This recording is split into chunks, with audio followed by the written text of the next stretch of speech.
found out at this film before even getting the title that was it would take place in Quebec, I was all in. Nice.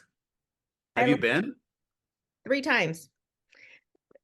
Montreal, I'm in love with, but Quebec, yes, it has this another history that I feel like it hasn't been put on camera. I know this was one of the things that like we're both from Montreal and we've been living in LA for about 15 years, but when we came up with this movie, the idea to set it in Quebec City was such a perfect fit for a fairy tale setting for a romantic comedy, and B, we couldn't believe that, as you say, it wasn't showcased properly in an American sort of film.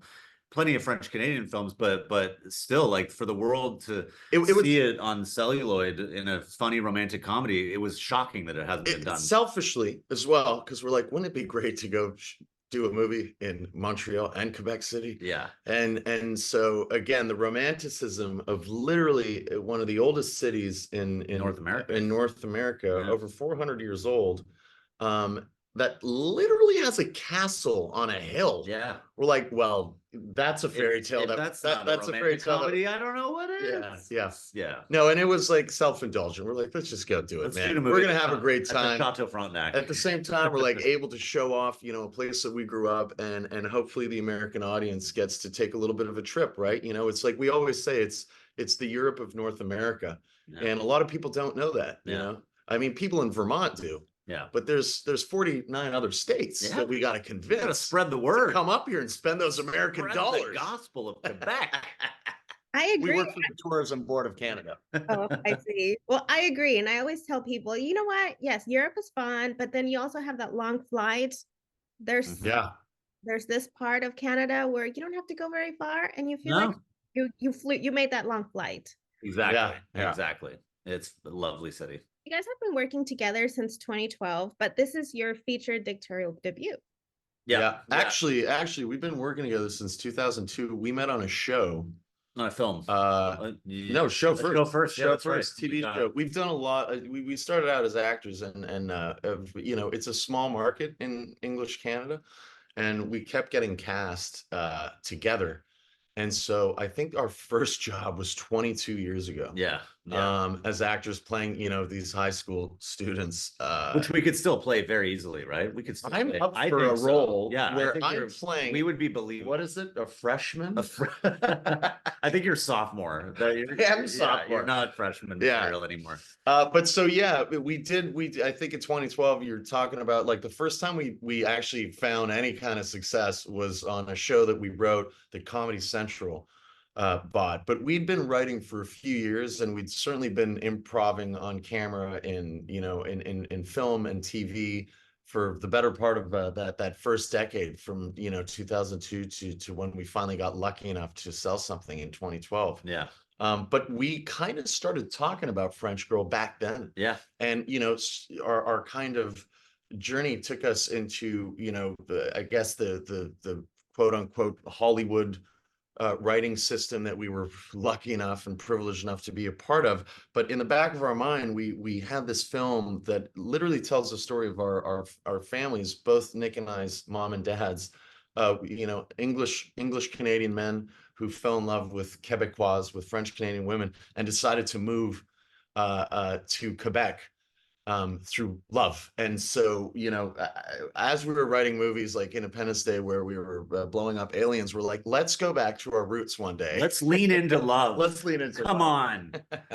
But it took a long time to get it up and running, but all these things take years and years to make, and just requires patience and fortitude. It's really crazy. I hated homework. I hated homework. And then, we find ourselves. Why you're still a freshman. Yeah, I'm like, man, high school was fun, not scholastically, but it lasted 5 years. And that's basically every movie's journey at the minimum. Yeah. Is like a 5-year process. Conception to financing. So much homework. It's much homework. It's a lot of work to push these boulders up the hill. And we have to thank our intrepid producers, Anders Bard and Valerie Dote, for helping us make this reality. Right. Yeah. Well, I loved doing my homework for this film.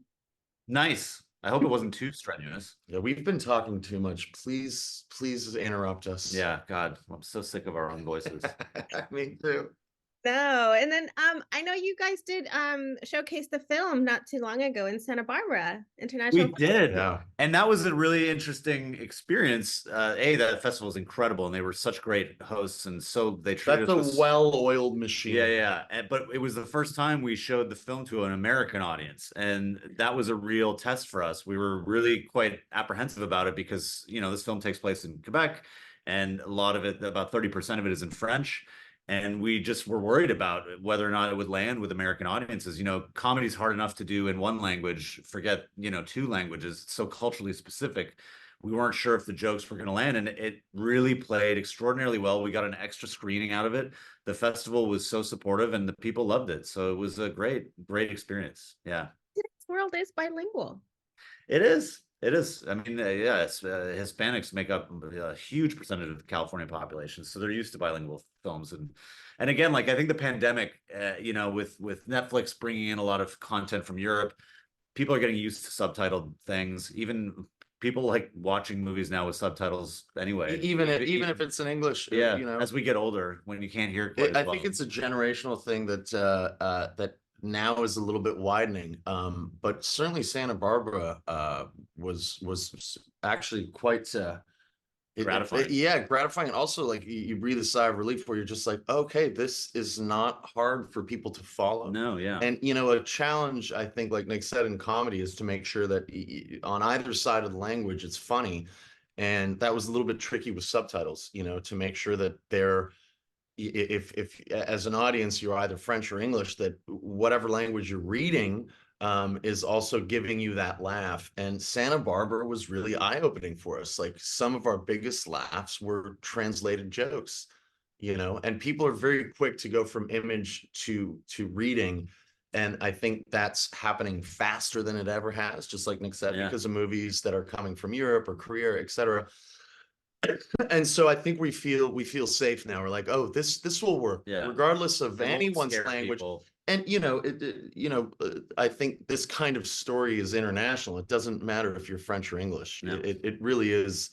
We can all relate to Gordon. Food and love. Yeah, to Zach Braff's character being a fish out of water who has to, navigate. Proverbially meet the parents and fight for the love of his life. Mm-hmm. Now, Gordon's character was fun, but the dynamic with the father, unbelievable. Those were some of my favorite scenes. Yeah. With William Fichtner? William Fichtner? Yeah. And the pep talks. He was like, that's not a pep talk I need right now. Yeah. William Fichtner was the only guy we went to for this role. We worked with him on the sequel to Independence Day. We became very good friends with him. And when we wrote this, he was the only guy we wanted. And thankfully, he's a very busy man, but he made his schedule work for us. And we are so grateful because he gives such a grounded, sort of stoic performance that counterbalances all the zaniness in the film and is a really emotional anchor for Zach. Without saying that he does bring his own zane. He does bring his own zane, and that I think for us was like, when you're talking about a guy like William Fichtner, who's literally been in the biggest movies on earth for the last 30 years, it's an automatic, can you please do this? And when that guy says yes, the gravitas and like it's immediate authentication for us, like to be like this guy's going to be in our film, and then to know how funny he is, right? Because we're so used to seeing this guy just crush drama, crush action. And then to do what he did in this movie, we're like, okay, so also you're the funniest man on earth. Yeah. Well, he's spent a lot of time like Grace Under Fire to Moms. Like, oh, no, for sure. He knows his way around a comedy set as well. And it's great to see him tap into that because as James says, he does a lot more drama. But it's fun to see him unleash the comedy beast because he's very funny. Because it's in there. Yeah. It's in there.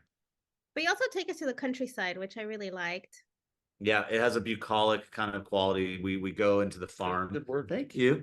Some of these farms, that's another thing, like with growing up in Quebec, you see some of these old colonial farms, these old houses that date 400 years back, 200 years back, and they're all so charming and lovely. And we just thought, again, like, why not set this, the homestead on a farm, and it just adds to that kind of warmth that we wanted to bring. Part of the reason we wanted to do this movie as well is they don't really make these movies anymore. it's hard to make these movies for all kinds of boring reasons.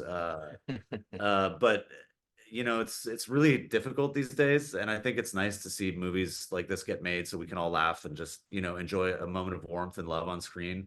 And so that was a driving force for us. Is like, let's make this a really warm throwback romantic comedy. So setting it in Quebec with a beautiful 400-year-old history, putting it on a farm, you know, making it feel basically we're like, what do we want to go Yeah, where do I want to 2 years working Yeah, where do I want to something? cozy up? Yeah. So that was, yeah, it was Can we make a movie that people are going to rewatch? Yeah. And I think that starts with making something that is enjoyable, where, you know, it doesn't have to be laugh out loud through and through, but it just has to kind of guarantee that you're going to have a smile on your face. And that was something that in every scene we were, you know, obviously we have, I think, a few big laughs, but we just wanted people to enjoy themselves and to be kind of brought back to those movies, you know, in the 90s that, again, there was just a plurality of them. They for some reason back then they loved to make these films that are still some of the most watched films that are on our streamers, etc. And selfishly, we're like, well, let's just do it in Quebec, so we could go be back home, and eat great food and hug our parents. Hug our parents. That's right. Well, thank you so much, guys, and congratulations. Thank you. Thank you. Okay.